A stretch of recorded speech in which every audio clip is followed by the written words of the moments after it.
The opinions and views expressed in the following program are those of the speakers and the host, and do not necessarily reflect those of Yoakley Scott Corporation and your sports network.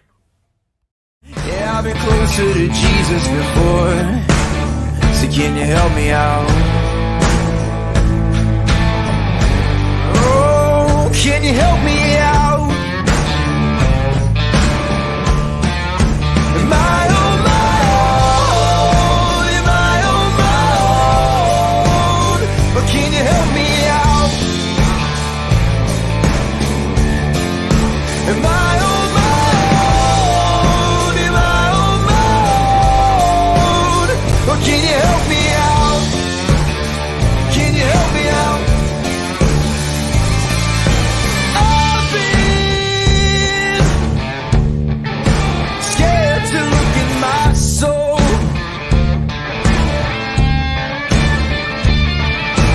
I've been afraid I would follow the road. Yeah, afraid of the things I've been told.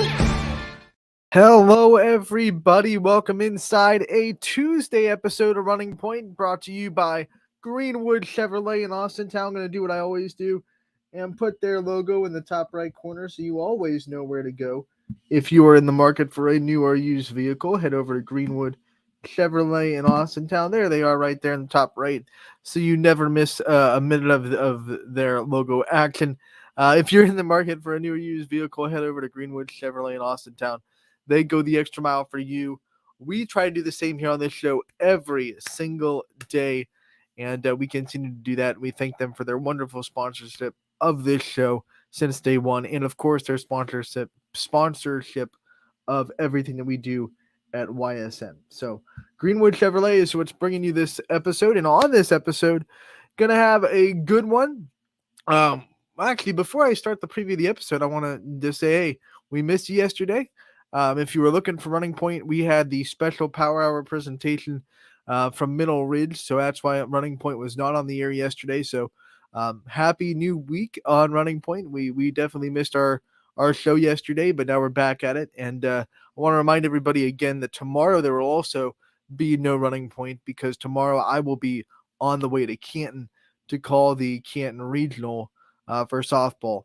So tomorrow there won't be in a show, but we'll be back on Thursday, and I'll remind everyone of that at the end of the show as well. But on today's show, we're going to talk tournament baseball, because there was district semifinals in Division 2 and 3 last night. Some surprises, some not so surprising results. We're going to go over that and set you up for those district championship games that are going to be happening also on Wednesday. Wednesday's going to be a very busy day on YSN. So we'll set you up for those district championships that are set now, and we'll also going to preview the Division 1 and Division 4 district semifinals that are happening tonight in baseball. After tonight, we'll have all the district championships for baseball set. We're also going to talk about the Champion Fitch game, because I've gotten texts at the wazoo from last night, this morning, from parents and people in the softball community, like, what do you think about this? What's going on? So I will do what everyone kind of wants me to do anyway, and I'll just kind of say my perspective of it, and we'll talk about that. We also have an interview to play today. We are going to hear an interview by Sam Severn on that Austintown Fitch team. We were going to play it last week. I talked too much, and I took full responsibility of that. I got caught up in my own talking about softball, and I told you I would play it, and I will. And Sam Severn, who is on that Fitch team, going to be playing for a regional final berth on Wednesday, so we'll hear from her. Really important part of that lineup as a sophomore, and I had the great chance to talk with her last week. So once again, we'll play that interview for you towards the middle of the show like we always do, and then we'll preview tonight's district semifinals in Division 1 and 4 for baseball. But before we get first things first, let's go into tournament time. Tournament time always takes precedence, and let's go into some baseball action from last night. I'm going to pull up the NEDAB database, which is where you can find the Northeast District baseball brackets. I think it's an easier place to find the districts because it's just a little bit more organized. So we go into Division 2, Northeast 1, which is set. As we saw last night, Canfield gets the win in the Battle of 224. 3-0, your final score. They shut out the Bulldogs. A really great baseball game, well executed, clean baseball, and it's exactly what you expect from these two rivals. I think Poland had a really good season. They gave it as much as they could. Canfield, with some timely hitting, was able to pull away from this one, and obviously the pitching of Canfield continues to really impress in the tournament, and they go into the district championship game. We go into the other district semifinal, where we saw Ursuline fall to field, and the final score there was 4-1. We talked about this game with Sam Torres on the Diamond Roundup show because he knew a little bit more about Field than I did personally, and then we talked about it, and Sam said Field was going to be pretty comparable to Geneva and what they bring to the table. And obviously, Ursuline barely got away from that Geneva game 1-0. And once again, just one run scored by Ursuline. And this time around, their pitching just couldn't hold up. And Field, just like Canfield in the other semifinal, a few timely hits here and there. They didn't knock the ball out of the yard or anything like that. It wasn't a offensive clinic, but they definitely did enough to get the win. And Mogador Field will go to the district championship game, the same exact district championship that we saw in softball. So both baseball and softball programs at Canfield and Mogador Field doing great things, and they will fight each other for the district championship on Wednesday. And once again, reminder, that game will be at Ysn Park in Struthers. And that game will take place at 4 o'clock. 4 o'clock in the Ysn on Wednesday. That'll be the first of two games on Ysn 1, the Division 3 District Championship, which we're going to talk about in a minute. In the Struthers District will be at 6:30 after the Division 2 game at 4. So Canfield gets the win, Field gets the win, and those two are set to play each other in the district championship game. Let's go into the other Division 2 bracket. Northeast 2 in Division 2. This is the Louisville district. And we saw NDCL get the win over Marlington 5-3. Final score there. NDCL gets into the district championship game. And then on the other end, Hubbard, they are going to beat West Branch in a quote-unquote upset. I know it was seed-wise an upset, 7 seed beating the 3. But if you watch Hubbard baseball play this year, I don't think anyone is too shocked the way this went down. They pitched really well. They've pitched really well all year. They're coached pretty well. They're disciplined. They don't make a lot of mistakes. They don't put themselves in bad situations. And those kind of things win you tournament games. If you're able to make the small things happen and stay away from the big mistakes, then you're going to win more tournament games than you lose. And Hubbard is on the right end of this one, 1-0. A very good game, a very well-pitched game on both sides. And it just comes down to which way the ball drops. And that this particular day, the ball dropped Hubbard's way, and they're going to advance in the district championship game. I remember talking about Hubbard a few weeks ago when we had Gary Niddle on the Diamond Roundup show, and he was talking about, how Lakeview was dominating the NE8 this year, but then he said, you can't sleep on Hubbard, and teams are sleeping way too much on the Eagles, and they kind of proved that with a win over Lakeview this year that made Lakeview go into the last week still unknowing if they were going to win the NE8 or not. Remember, it came down to the last conference game for the Bulldogs against South Range. That was pretty much the district championship because Lakeview had their one loss to Hubbard. Hubbard knocked them off. Hubbard has proved all year that they are capable of beating really good teams, and they do it again in a pitcher's duel in this district semifinal. 1-0, they get the win over West Branch, and they will now have to play NDCL. Another matchup that we saw in softball. Now, it didn't come in the district championship in softball.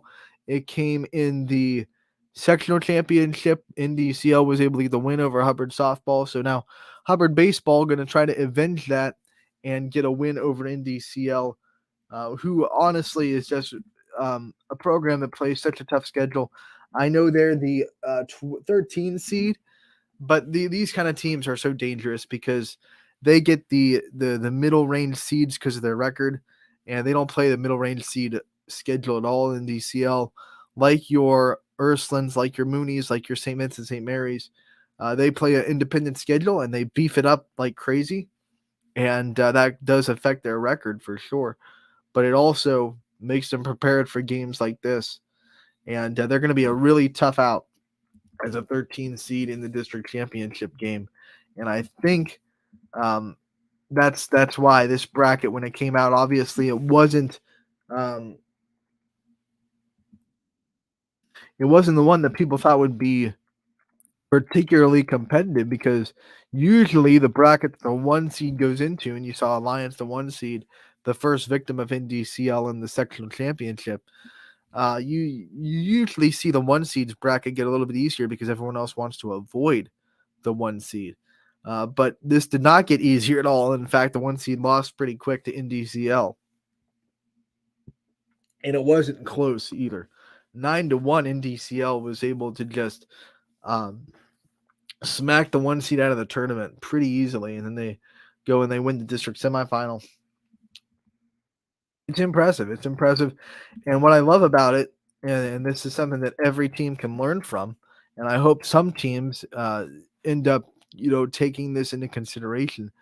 Overall regular season record doesn't matter if you're not preparing yourself for the tournament. If you're not putting yourself in situations against different pitching styles, against different lineups that will get you ready for anything that you're going to see in a bracket. And teams like NDCL, teams like Louisville, teams like Hoban, teams like even lower division teams like your South Range, your Canfields, they all do that. They beef up their non-conference schedule. They go out, they play the best teams that they can possibly play. So it will get them ready for the bracket. Hubbard, who is in the district district championship, they went to Tennessee. They played a tough schedule. They went out and played good non-conference opponents. It gets you ready. If you sacrifice that for a 25-2 record, don't be surprised if it sneaks up on you in the tournament and somebody that is maybe, let's say, 15-7 or 14-8, somewhere around there, they sneak up and beat you because they've seen quality pitching a lot more than you have, and their offense is able to adjust to your pitching, and all of a sudden you get into some really big trouble. And this is what I like about this district championship, because it features two teams that have gone out and played really good teams consistently this season, and they're both going to be ready for this level of baseball. And I think it's going to be a really good game on Wednesday. This game will be held at Louisville again on Wednesday, and your start time down there in Louisville is going to be at 5 o'clock. 5 o'clock in Louisville on Wednesday, district championship between Hubbard and NDCL. We're going to go into Division 3 now. Northeast 1. This is the Struthers Scene Park District. As we saw Lakeview have no problem at all with Perry, 6-0. A dominating performance by Lakeview. Their offense was clicking. Their pitching was on fire like it always is. 6-0. Just kind of the Bulldogs sweeping the district semifinal away and getting ready for a championship. And then we go down to the other end of this bracket. It is Kirtland. They came off a big win over Columbiana, 6-3, but this time around, Garfield, after their win over Mooney, that was impressive, they just smite Kirtland handedly, 11-1. I did not see a blowout coming in this game. I thought it was going to be close. I thought Garfield was going to have to win the way they did against Mooney with timely hitting and good pitching. But, man, their offense just let loose on the Hornets. And they played the Hornets ace, too. And the Hornets are a conference champion. This is a quality Kirtland team. They threw their number one, and Garfield wasn't impressed. They had that I don't know if you watched the Olympics in 2012, and you saw gymnastics, and Michaela Maroney became pretty meme-worthy in that year, in that time span, because she won the silver medal, and when they were putting the medal on her chest, she gave this smirk that it became the unimpressed look. That's what Garfield was looking at Kirtland like. I am not impressed with your pitching, and I am going to go out there and just I'm going to smack the ball around the yard, and they did that. 11-1. Garfield gets into the district championship game. Now they will be squared up with Lakeview, who is the 1 seed in the Northeast District. So 1 seed Lakeview versus the 5 seed Garfield G-Men. And it did not play out in shock. 5 beats 4. It's the number upset.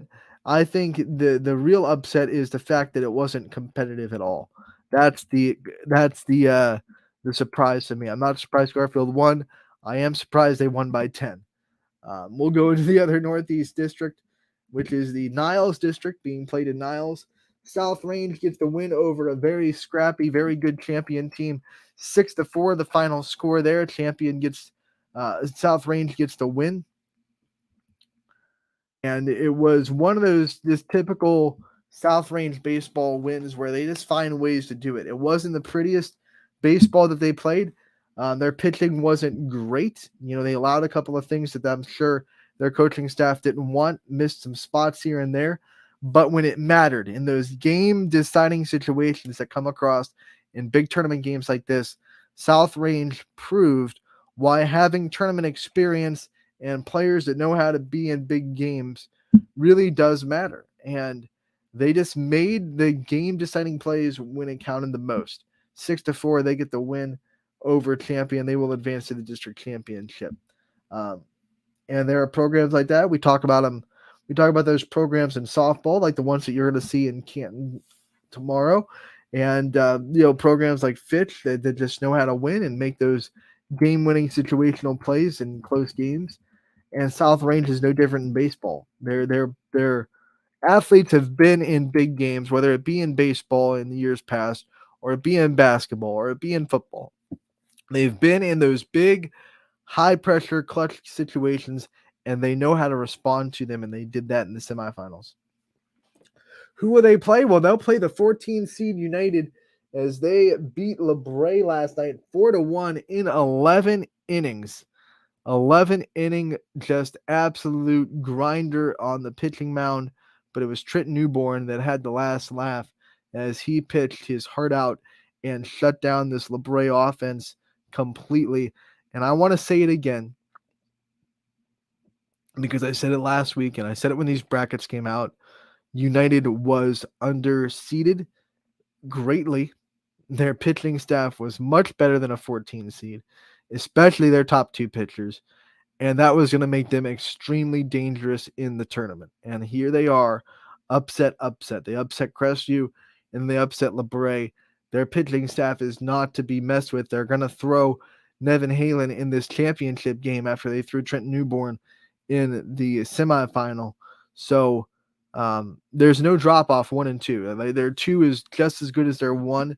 And 14 seed, I thought was just, I thought it was really low, and I thought that made them super dangerous. And I said it, and I'll say it, and I'll say it again, and I'll say it again and again and again. I'll die on that hill that United is much better than a 14 seed, and they are built to make tournament runs because of their pitching, the way their pitching is built.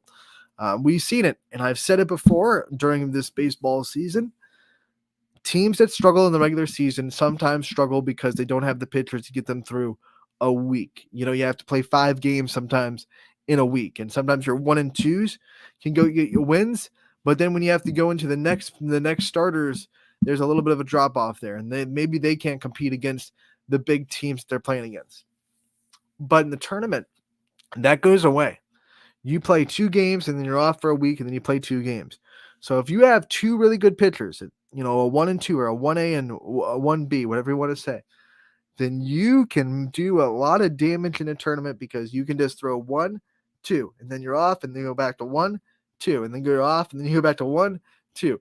You don't have to go into your pitching depth to win a 3rd, 4th, 5th game in the week. It's not built that way. So if you have a really good 1-2 punch on the mound, and then maybe, even if you're even more blessed, a 3rd pitcher that you can throw in relief when you need to, a closer per se, then you are in very good shape to make a deep tournament run. United is built that way. They have a great 1-2 punch.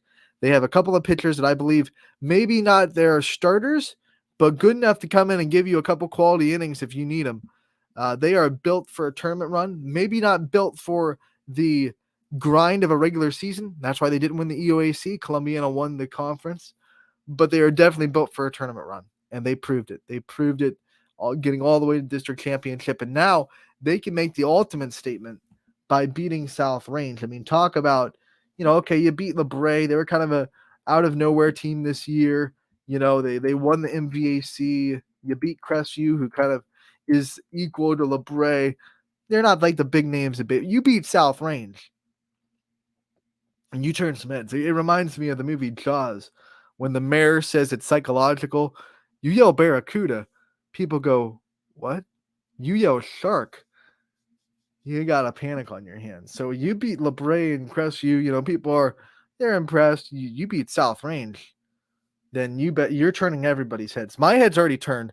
My head was turned when the seeds came out. I said that on the show last week. I said it before they beat Crestview. This is going to be a good game because United is underseeded. But now, they are building believers. And if you're not there yet, they beat South Range. I think they earned that spot of absolute head turners, absolute believers in everyone. If you were not believing in United yet, I don't know what you're doing. It's going to be a great game. South Range's offense is in for a battle. Their pitching staff is good. This is going to be a pitcher's duel. I would be shocked if it's not. I would be shocked if someone won with more than 4 runs. 4 runs is kind of something that you could do if it goes long, like United did against LeBray. It was 1 run for a long time and went to 11 innings, and United won 4-1. So that tells you it was 1-1 for 10 innings. So it could be one of those games that 2 runs can win it, maybe 3, and then if it goes into a long kind of baseball game, maybe you could see it 4 or 5. But I would be really shocked if it went more than that. Really, really shocked. So those are your district championships that are set.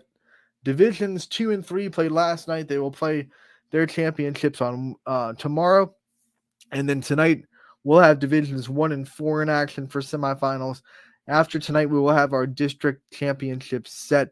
And that is always the most fun time of the year because you win a district. That's always goal on 1. Get to regionals, see what you can do in regionals. But everybody wants to win a district. Everyone wants to prove that they are top dogs in this area, in this kind of tri-county area. You're not going to see too many teams in the region that are inside these counties, especially, well, now you might with super districts, but especially in years past, district champions were kind of planting the flag on this area and this area alone. So district championships have always been kind of a big milestone for teams. So having a district championship set for tomorrow, and then obviously tonight having more set up for Thursday.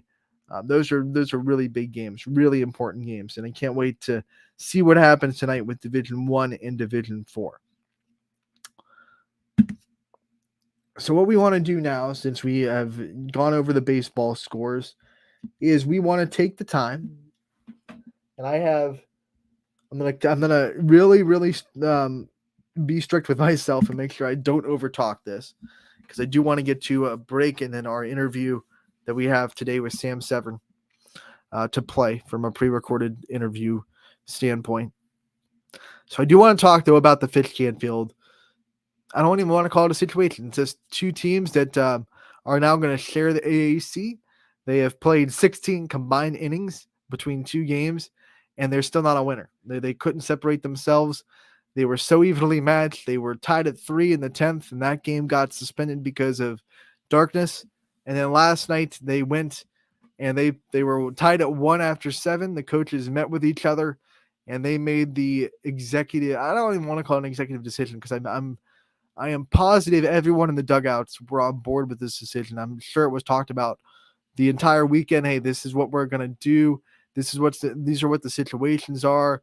These are the scenarios where, this is going to happen. This is going to happen.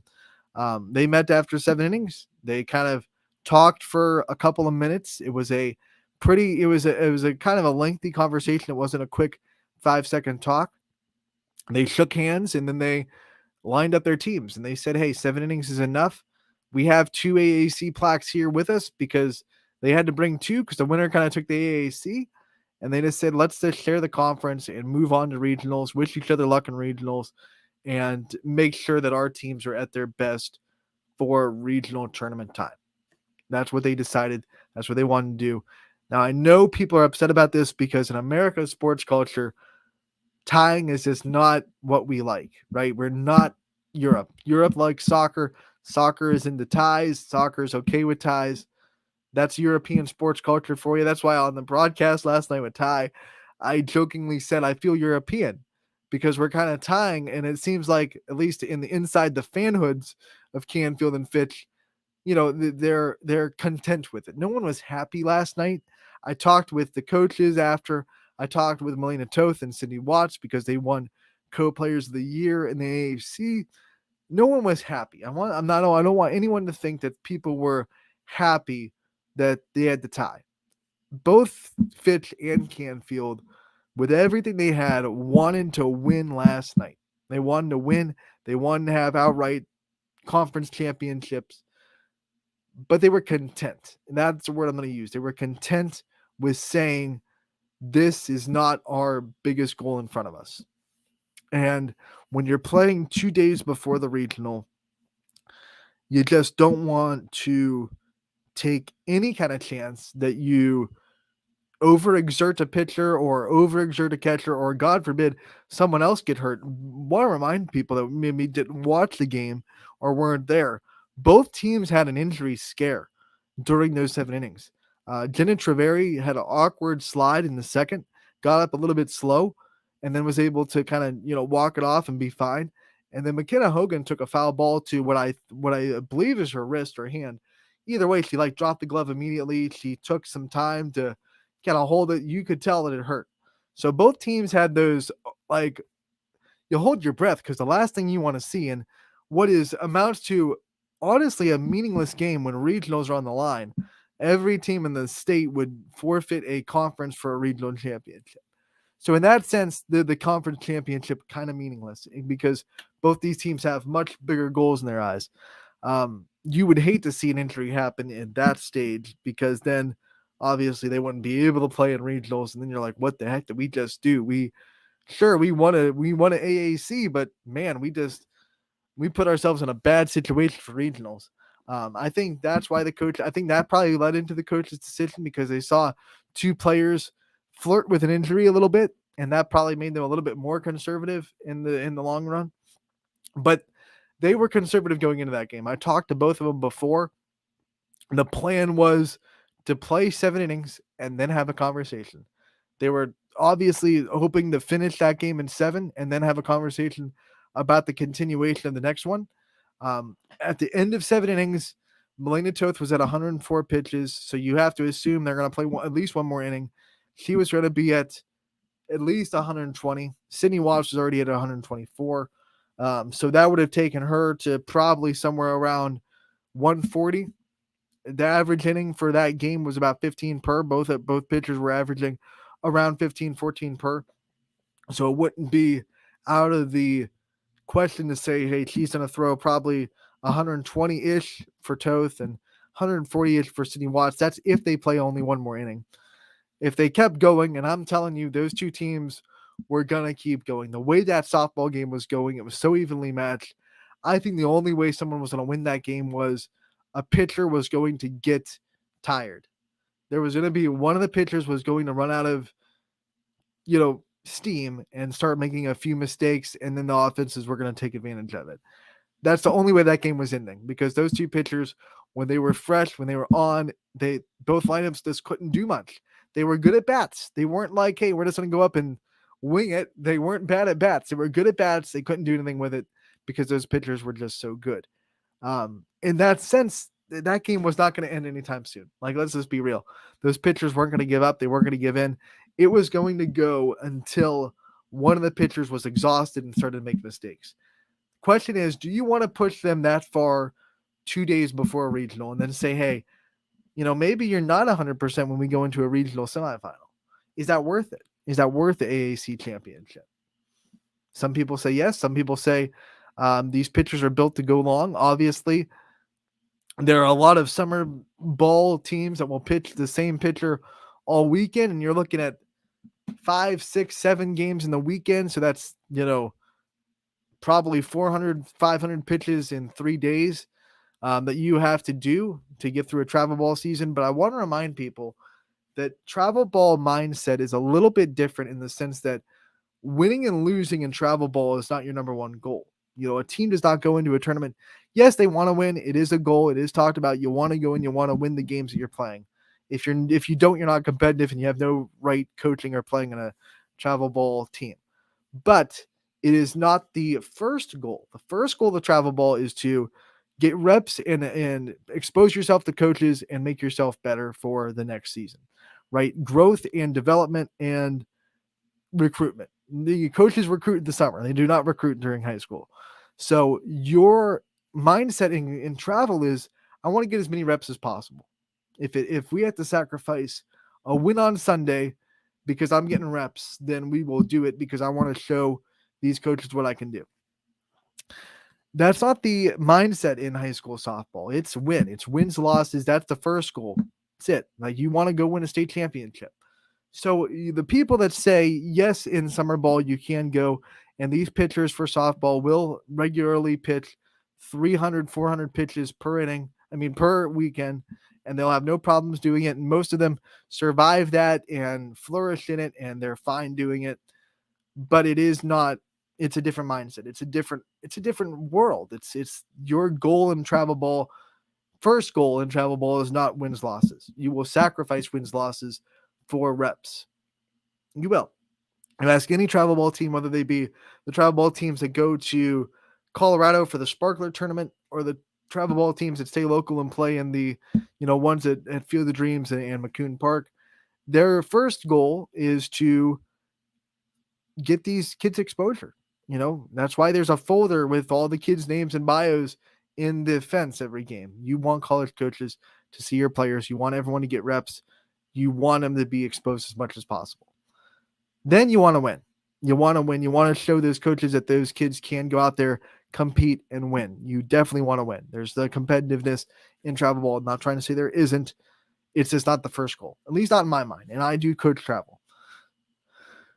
So that being said, that's why I kind of disregard that argument. I don't think that you can say because pitchers pitch a lot in travel, they can pitch a lot in high school, because yes, they can, but there's not anything on the line in travel ball. There's not a state championship in travel. The only thing on the line in travel is, are you putting yourself out there for coaches? No one's recruited because they won the weekend. They're recruited because of what they did on the field, right? And the winning is good. Winning is a little boost, but there's not a coach in the world that will look at a kid and say, well, you hit 220 and you only got 10 at bats, but your team won, so that's gonna make me like you a little bit more. But there are a lot of coaches that will say, man, you went 4 for 4 with 2 home runs and you made a diving catch in the outfield, but your team lost. And they'll say, I'm still recruiting you. But in high school, if you did that and you lose, hopefully if you have the right mindset, you're pretty upset because the team wins and losses come before your individual reps and stats in high school. So that being said, I don't like that argument. I don't like people that say these pitchers do it all the time in travel. They can do it in the high school setting. I get it, but it's not the same. It's apples and oranges. Here's what I'm going to say. I agree with being conservative in this day, playing on Monday and then playing regionals on Wednesday. But I want to be transparent because I don't want to just give them a pass. I do believe this game could have and should have been played before yesterday. To be honest, we had a week last week where there was perfect weather. There were 2 tournament games. It was sectional semifinals, sectional finals. No offense, but they weren't getting challenged in those 2 games. Being fresh wasn't exactly a necessity for your sectional final, for your sectional semifinal, whatever. Canfield played 3 games against non-conference teams. I think everyone's wondering why those games weren't bumped for a 5th game from the outside. There's probably an explanation. There's probably conversations that happen, but because I don't know those conversations, I have to be like everybody else on the outside and say, why didn't that game happen when Canfield was playing Poland or Canfield was playing Talmadge or Canfield was playing Columbiana? Those are non-conference games. you bump those. You always bump non-conference for conference, right? So that's what confused me. I feel like that game had chances to be played before Monday. Could have been played and probably should have been played. But since they weren't, and since you got to Monday, I agree with on Monday being conservative on Monday and saying the AAC is not worth taking any kind of risk for our regional hopes. And I think every coach in the state would sacrifice a conference championship for a state championship or a regional championship, or even the shot, saying we are going to have a legitimate chance of playing for a state championship. And if we push ourselves to the edge to win a conference, our chances go way down. And I think every coach would absolutely decide to not push themselves to the brink for a conference championship and hurt their chances in any way for competing for a regional championship. You just wouldn't do it. It's crazy to think of. It's nuts. Like who would do that? Like it's like saying in football, even in the pros, like you go up to a Steelers coach and say, "Hey, would you go and say you're going to win the AFC North, but because you win the AFC North, you're probably not going to win a Super Bowl?" They'd be like, "No, we'll go in as a wild card team if we have to. Just get us in the playoffs if we have a better chance to win the Super Bowl." No one would sacrifice a conference championship for the bigger goal. No one would do it, and Fitch and Canfield made the decision not to. There was a second game to be played. I think that if they finished that game in 7, they probably would have tried to finish the second game. I think once that first game went into extras, they said, because we're not going to finish the second game, we're not going to finish the first game. That's my opinion. No one ever told me that. No one ever said that. I have no source to confirm that. But I believe they said, we are not going to finish both. There's no way we're going to go into extras in the first game and then finish the second game. So because we can't finish both, let's just say it was a tie and ended here. I think that's what probably went on in the minds of those two teams. Could be wrong. I just think that's the most logical thing. I think if they would have finished that game through 7 innings, they would have said, okay, let's just decide the conference. 1 more inning, 2 more innings maybe. And if we can't after 2 more extra innings, then we'll say it was shared, but at least one team won. But because that first game was going to also go into extras, I think they knew that if we finish this first game, we have no chance of finishing the second game. So let's just end it here. And I think that's what they did. And at the end of the day, you can be mad about it, but that's what happened. And both these teams are going to have a really good chance at regional championships in the upcoming week. And that's what everyone should be happy about. They can be mad about the conference all they want. If you win a regional championship, all that anger goes away and everyone's smiling. So that's what's going to be had. And I think both teams have a really good chance to win a regional this week. Let's take a break and stop Anthony from talking too much. And when we get back, we will play our interview with sophomore from Austintown Fitch, Sam 7. So we'll be right back on Running Point, brought to you as always by Greenwood Chevrolet in Austintown. 21 News delivers the news as it happens, using the latest technology from where it happens. Live here outside the Mahoney County. On air, online, Wednesday afternoon weather update. Very dangerous. and on the 21 News social media platforms. I'm on the road right now. 21 News, the Valley's only locally owned source for trusted news since 1953.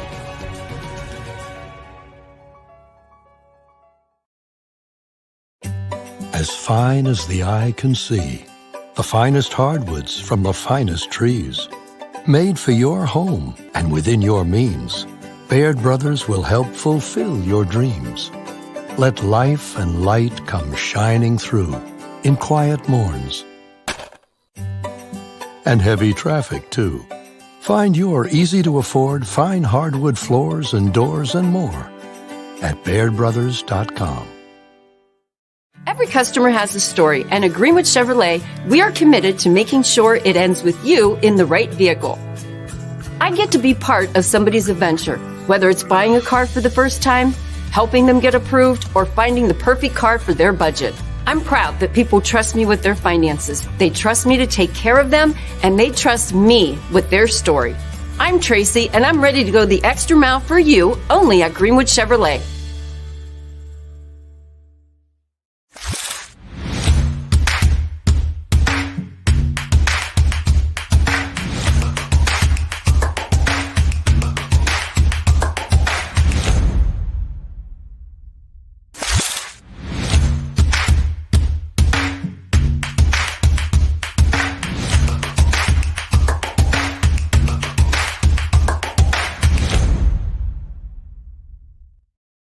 Welcome back to Running Point on ysnlive.com, brought to you as always by Greenwood Chevrolet in Austintown. Without further ado, we're going to go into the interview section of this show. We have a pre-recorded interview with a sophomore from Austintown Fitch and Sam Severn, someone that's very important to their tournament run. Had the big hits against Mentor and had big hits in this season. I call her the bridge player because she takes the first five. There's a little bit of break with her, and then you have Abby Toth and, either Morgan Roby or Tina Montgomery in the bottom half of that lineup. And there's, because of how much success the 1 through 5 has had, there has to be someone to set the table for more power right behind the 1 through 5 and 7, 8, 9, because, Abby Toth has 5 home runs in the 7 spot. When Tina Montgomery's in the 7 and the 8 spot, she has 4 home runs. So you got to have that bridge player, and I call her the bridge. And here we are with Sam Severn, and we're gonna hear from her. I hope you enjoy this interview. Anthony Hartwig here with another Austintown Fitch softball player profile. We are going through this roster, and now we are joined by sophomore Sam Severn. Sam, thank you so much for taking the time to join us today. Thank you for having me here. I love talking to sophomores because they're still underclassmen, but you've had 1 year under your belt now. So when you look at this year compared to last year as a freshman, just trying to kind of get your feet wet, what have been the transitions like from your perspective to take year 2 in this program? Freshman year playing with this program definitely helped out with how I respond to things. Sophomore year, I know how to be ready for games, how to help out my teammates, how to show that I support my team and them. I know how to really accomplish everything that I'm seen to accomplish. So this year there's a lot of either freshman players or players that are stepping into their first role on the varsity level. Yeah. What's it like for you going through that last year, trying to help these kids do the same thing this year? It's pretty similar to what I last said. I can show them how to respond to things that I now know how to respond to. I know what I'm expected of, so I can tell them what they're expected of to do during the games. I know how to support them, and they know, and I can show them how to support other teammates and the coaches' decisions and everything like that. I love asking Fitch softball players about the standard of excellence that is in this program. Obviously, 3-time AAC champions. You guys know how to win. You've been winning at a high rate for a long time in this program. What was it like stepping into it last year and now still being a part of it this year? Always meeting that standard every time you go to practice, every time you get ready for a game, every time you're lifting, whatever it may be, always meeting that bar that is set by this softball team. Yeah, that definitely made me a little nervous at first. It was a little nerve-wracking because I knew that our program had very high standards. I didn't know where that would lead me to.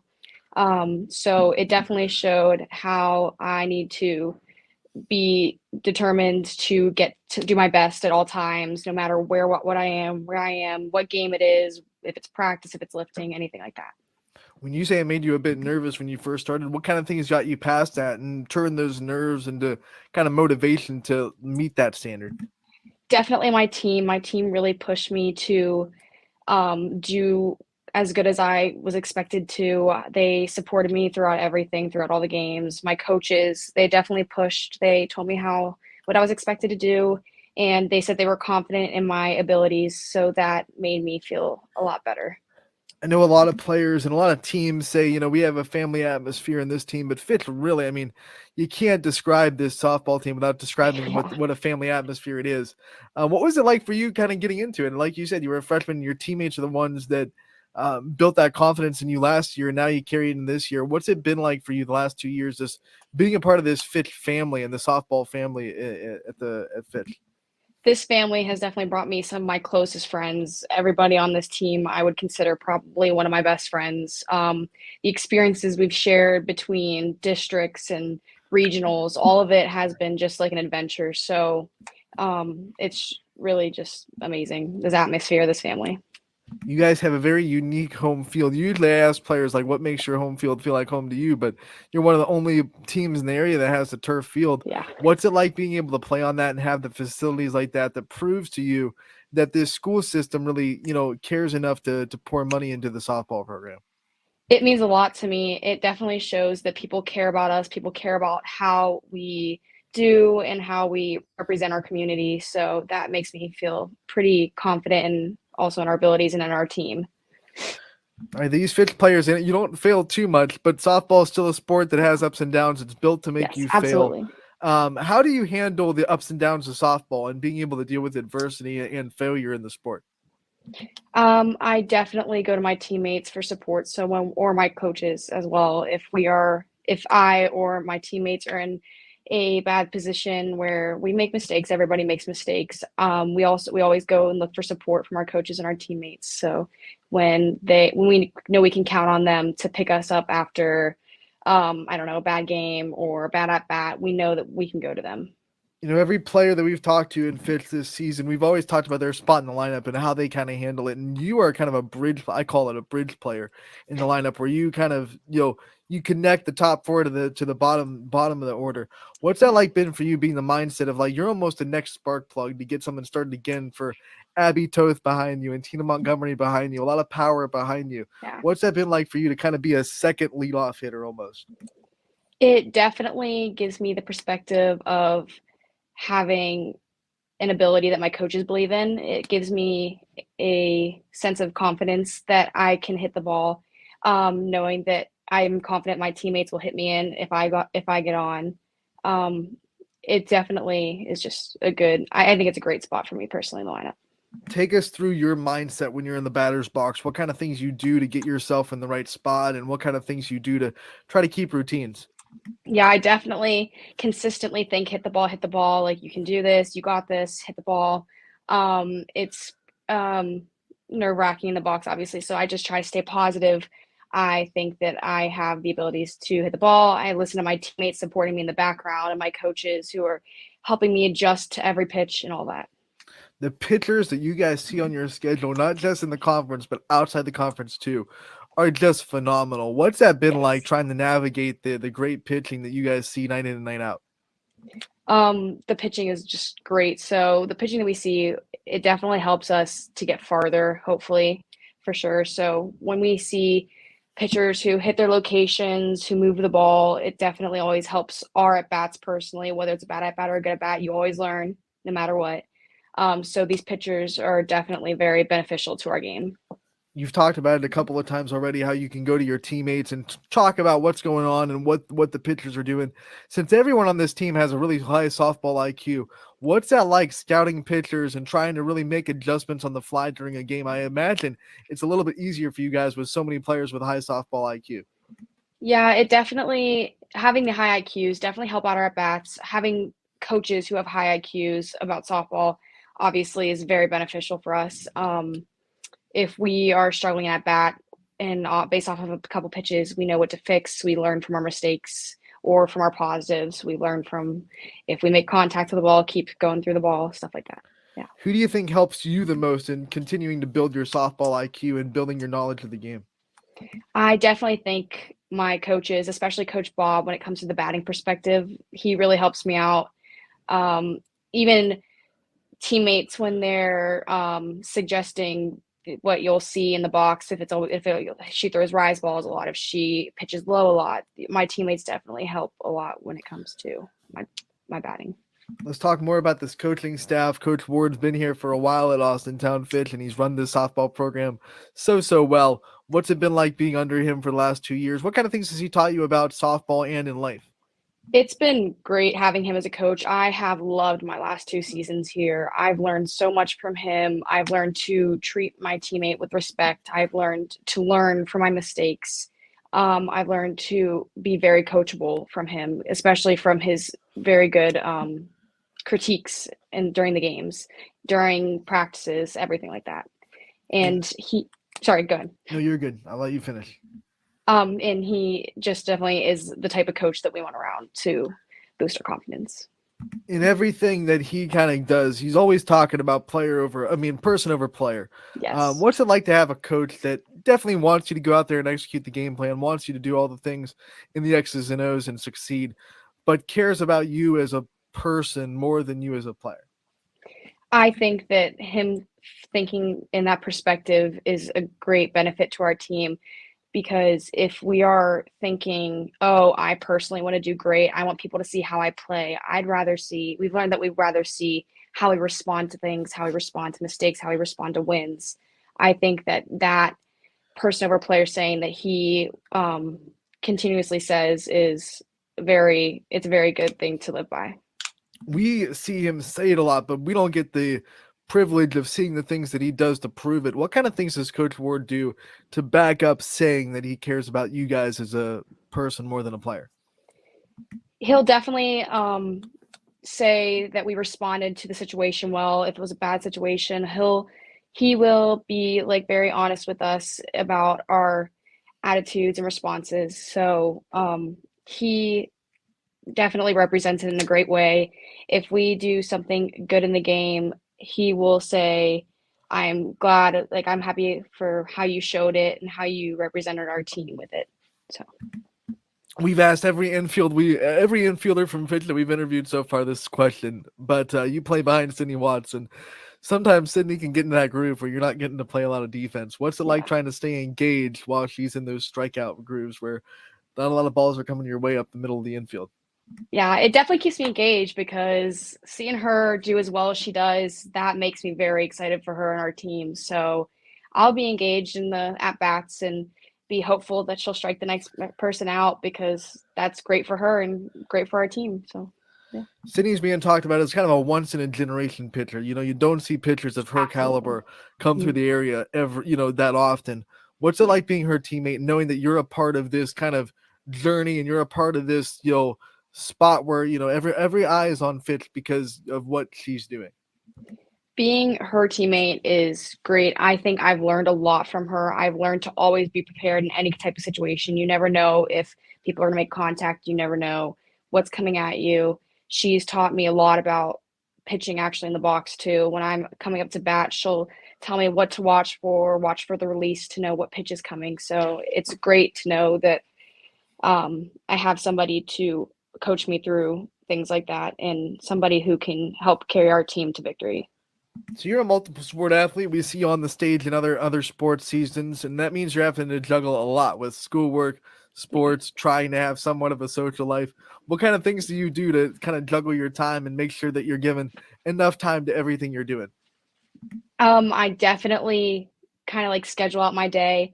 If I know that we have softball after school, I'll make sure that when our game's over, when I get home, I will immediately start homework and I'll just get ready to bed so I can get a good night's rest for the next day, for the next game, for the next school day. It's just really planning out and scheduling, keeping consistent day.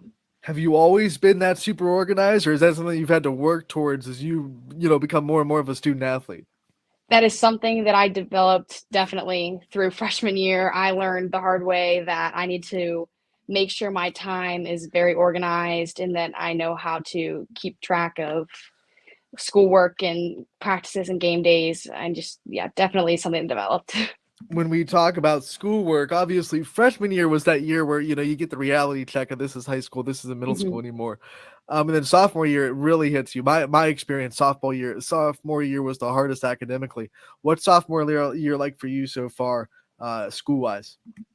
Sophomore year for me it's going. I mean, I wouldn't say it's the hardest year I've had. I think it's definitely a very beneficial year. I've learned a lot more this year. I have a pretty difficult schedule this year, school-wise. So I'm definitely learning what I will be doing next year right now, and I'm focusing pretty much on that. Yeah. What are some of your favorite things to learn about and subjects? I definitely love math and English, the two basics. I really enjoy reading, writing, just regular math. I'm always interested when people that say math and English, because usually when we interview someone, if they like math, they're the opposite is not good for English. Is it still one of those ones where like you like them both, but maybe one comes easier to you than the other? You could say that. I guess it depends on what we're learning. I'm I would say that I'm a pretty good writer, but if there's something new that we're learning and I have to apply it, sometimes it'll be a little shaky, and vice versa for math. So far in your high school career, you've had 2 years, almost 2 years, I should say, under your academic belt. What have been some of the hardest assignments that you've had to kind of accomplish? Definitely all our verbal presentations. I'm not one to much speak entirely in front of the class. I'll answer questions every now and then, but verbal presentations in front of the whole class for a little while is definitely a little the hardest for me. As you Stressful. venture into junior year next year, it's the time to start thinking about, that college and what you want to do with your life after high school. What's that been like to start to kind of transition into that mindset of, okay, it's time to start taking that kind of stuff a little bit seriously? It's definitely been a little scary knowing that adulthood is coming so fast and knowing what I'll be doing for the rest of my life is going to be determined pretty soon. It's exciting too, though. It's exciting to know that I'm capable to live my own life in the future and succeed as an adult. Before we let you go, I want to ask you about role models and some of the people that you look towards for inspiration. We talked about how you get over tough times in softball, but I'm sure there are also tough times in just life where you have to just turn to Mhm. people. Who are some of your role models that you turn to for inspiration in life? Yeah, my grandma definitely I always look up to. She always boosts my mood, and whether it's just words or encouragement or coming to my games, knowing that she supports me. Teammates like Ayla Ray, Sydney Watts, they are very encouraging for me. They are very always there for me. I know that they have my back and will always coach me through anything that I need. What are some of the best forms of advice that you've gotten from your role models and people that you look up to? I've definitely been told to keep my head clear. I'm a very stressed out person. I get stressed very easily. I've learned from coaches, from teammates, from my mom, from my grandma, everybody, just to keep my head clear and get through the moment that I can do it. And the words of encouragement really help me out. All right, Sam, thank you so much for taking the time to join us today. We appreciate it. We wish you the best of luck the rest of the softball season. We hope you're able to take this tournament run as far as possible, and we'll look forward to talking again real soon. Thank you. Sam Severin from Austin Town Fitch. What a great interview that was to sophomore. I like sophomores because freshman year you're getting your feet wet, but then sophomore year is that year of can you be consistent? Can you go and succeed when there's a book on you per se? And Sam Severin has done that really well. So I like talking to sophomores. Sophomore is a fun year to watch kids develop. And then, at the end of sophomore year, you're starting to think, oh man, junior year's here. I got to start thinking about my future. As Sam said, adulthood's coming fast, and that is scary. So yeah, sophomores are always fun to talk to. So we thank Sam Seven for her time. Believe that's the last Austin Town Fitch interview that we haven't played on the show. So saving maybe the best for last a little bit, that's the old adage. As Sam Severin joins us, Austin Town Fitch gonna be in action tomorrow in the regional semifinals, along with Canfield champion South Range. That is a perfect segue to remind you that there will not be a running point tomorrow because I will be on my way to Canton to call the Division III Canton Regional at 2 o'clock between Champion and LaGrange Keystone. And then at 5 o'clock, South Range takes on Wooster Triway. So I will be in Canton tomorrow. Won't be on the show, but we'll be back on Thursday for more Running Point brought to you by Greenwood Chevrolet in Austintown. Enjoy your night full of district semifinals in Divisions 1 and 4. Quick reminder that one payment of $9.99 will get you access to all of those games on the network tonight. So make sure to check that out or get out there to the games and support them yourself.